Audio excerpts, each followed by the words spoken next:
पत्रकारिता का चाल, चरित्र और चेहरा कैसे बदला, जाने वरिष्ठ पत्रकार एनके सिंह से।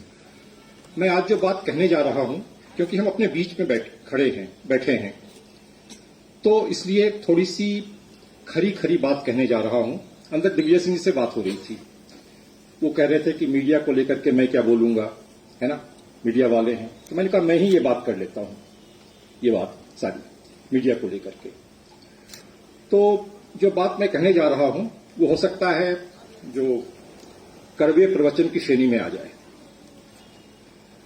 मुझे पत्रकारिता में आए करीब आधी सदी हो गई है। 21 साल का था, 20-21 साल का था। और जब आप युवा होते हैं तो आपकी आंखों में सपने तैर रहे होते हैं, मेरी आंखों में भी थे। मैंने ड्रॉप आउट किया था अपने यूनिवर्सिटी से, और ड्रॉप आउट करके पत्रकारिता में आने के लिए पढ़ाई अपने बीच में ही छोड़ दी थी। सोचा था उस समय कि मेरे इस एक कदम से पूरी दुनिया बदल जाएगी। हम लोगों से कई लोग ऐसा ही सोचते हैं शायद। इस पेशे में आते वक्त मुझे 3 गलतफहमियां थी। एक पहली ये थी कि पत्रकारिता जो है वो बदलाव का, क्रांति का दूत बन सकता है। मेरी दूसरी गलतफहमी यह थी कि पत्रकार जो है वो खुद बड़े साफ सुथरे और ईमानदार होते होंगे। आखिर वो भ्रष्टाचार के खिलाफ इतना लिखते रहते हैं दिन रात। मेरी तीसरी गलतफहमी यह थी कि पत्रकारिता एक बौद्धिक विधा है, और पत्रकार जो है वो सारे बड़े विद्वान और पढ़ने लिखने वाले लोग होते हैं। एक उदाहरण के साथ मैं आपको ये बात बताना चाहूंगा। इस पेशे में घुसने के साथ ही वैसे सारी गलतफहमियां जो है दूर हुई थी मेरी। मैं अपनी कैरियर की शुरुआत में नई दुनिया नाम के अखबार में काम करता था। अखबार का नाम भी ले रहा हूं, अपने पेशे से लगभग बाहर हूं। वो उस समय मैं उसका नाम इसलिए जरूरी है क्योंकि उस समय उन दिनों वो हिंदी का शायद सबसे बेहतरीन अखबार माना जाता था 70s में। मैं एक रिपोर्टिंग के लिए रतलाम जिले में कस्बा है आलोट, वहां उसके पास में एक गांव है कनाडिया, वहां पे हरिजनों के खिलाफ दंगे हुए थे, राइट्स हुए थे, प्रताड़ित करने की घटनाएं हुई थी उन पर हमले के बाद। तो उसकी कवरेज के लिए मैं नई दुनिया के लिए लिखने के लिए गया था। मैंने रेस्ट हाउस में वहां सामान रखा और सोचा कि अखबार के जो स्थानीय संवाददाता हैं, रिपोर्टर जो होंगे, स्ट्रिंगर, उनसे मिलने गया। तो मैंने पूछा कहां है वो, तो उसने कहा कि वो दुकान पे होंगे। मैंने पूछा तो काहे की दुकान भैया? तो पता चला कि हमारे संवाददाता जो हैं वो टेलर मास्टर थे, टेलरिंग का काम करते थे।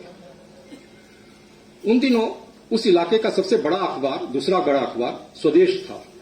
मैंने स्वदेश के संवाददाता के बारे में पता किया कि वो कहां मिलेंगे और क्या कर, उनसे मिलने गया मैं।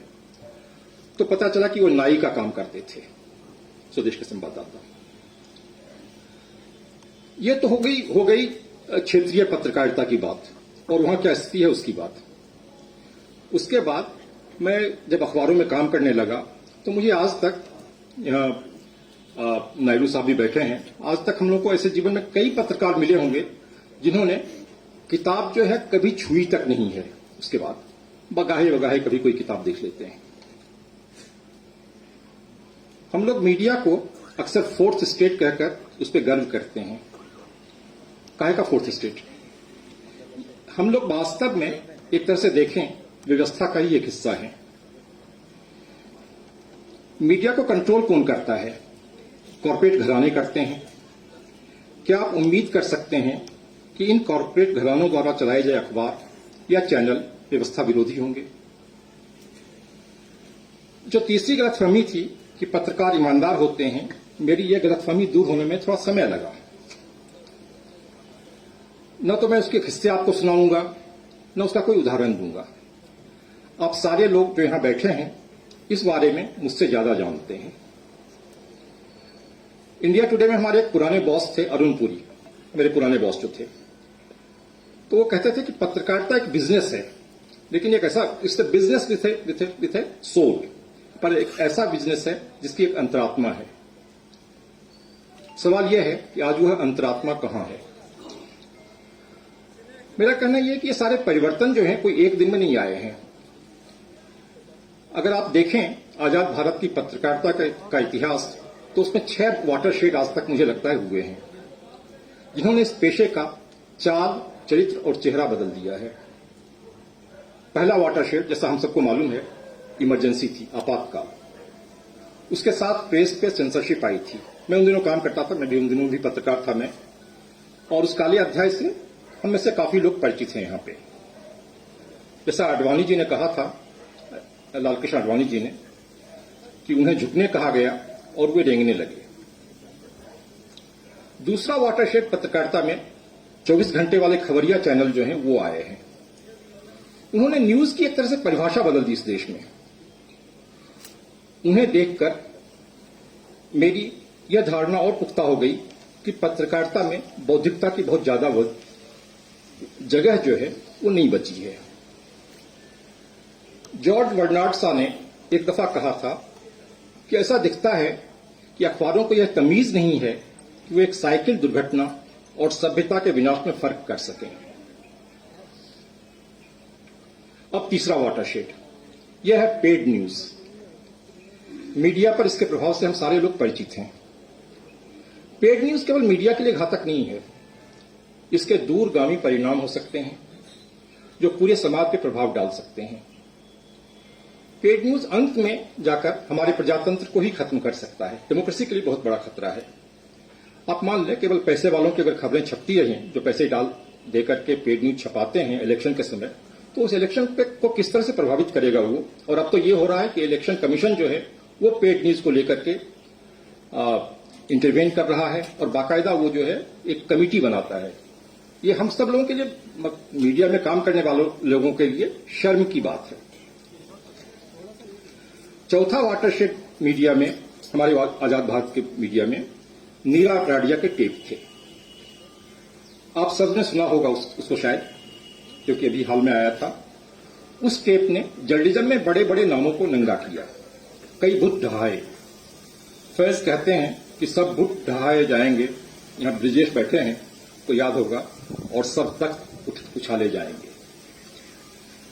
पांचवा वाटरशेड एक प्रख्यात टीवी चैनल के खिलाफ ब्लैकमेल और धन उगाही का केस है। उस केस में चैनल के हेड गिरफ्तार भी हुए और उन्होंने जेल में लगभग 1 महीना काटा। अब मैं आता हूं छठे वाटरशेड पे, जिसकी बात करने हम सब यहां इकट्ठे हुए हैं। पिछले 6-7 सालों में मीडिया पर दो तरफा दबाव बनाने की कोशिश की गई है। पहला दबाव मीडिया घरानों पर डाला गया है। घरानों से मतलब मेरा कोई बड़े घराने नहीं है। जो भी मीडिया का कोई अखबार निकालता है, भले वो छोटा अखबार हो, राष्ट्रीय हिंदी मिल जैसा छोटा अखबार हो, सरकार की विज्ञापन नीति को जो सरकार ने है वो अपनी संपादकीय पॉलिसी से लिंक कर दिया है, अपनी विज्ञापन नीति को। अगर आप सहकार से असहमत हैं तो आपके विज्ञापन बंद हो जाएंगे। तर्क दिया जा सकता है, तर्क देने के लिए, कि सरकार जिसे चाहे विज्ञापन थे, आखिर उनका पैसा है, सरकारी पैसा है, उनका बजट है, वो बजट पास करवाते हैं। पर हम थोड़ा गहराई से सोचें कि क्या ये वाकई उनका पैसा है?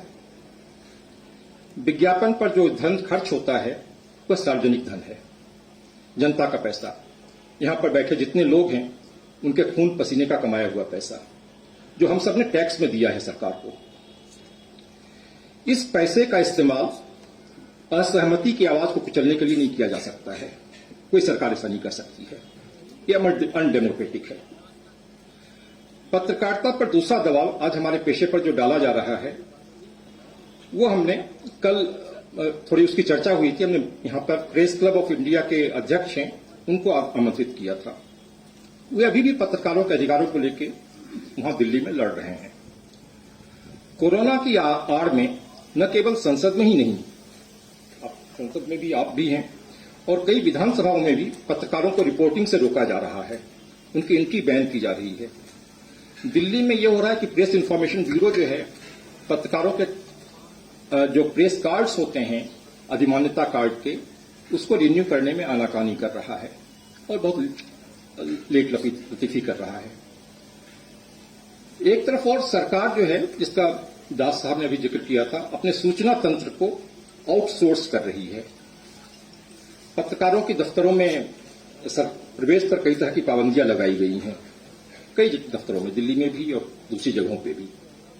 और इस तरह से खबरों के स्रोत को सुखाने की कोशिश की जा रही है। ये इसलिए महत्वपूर्ण है। सरकारें जो हैं अपनी बात अब मेन स्ट्रीम मीडिया पे कहने की बजाय, मीडिया के मार्फत कहने की बजाय सोशल मीडिया पर कहती हैं, जहां पर इस चीज का ध्यान रखें, जहां पर उससे कोई सवाल जवाब नहीं किया जा सकते हैं। मित्रों, आपने मेढक को उबालने वाला किस्सा तो सुना ही होगा। मेढक को एक भगोने में डाल के पानी में आंच पे चढ़ा दिया जाता है।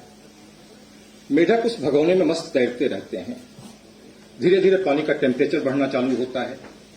शुरू में मेढक को अच्छा लगता है, बाद में वह थोड़ा बर्दाश्त करता है। जब गर्मी बढ़ती है तो थोड़ी देर के बाद जब आंच गर्म हो जाती है, पानी गर्म हो जाता है, खोलने लगता है, तो भगोने से निकलने के लिए वो उछल कूद करने लगते हैं मेढक।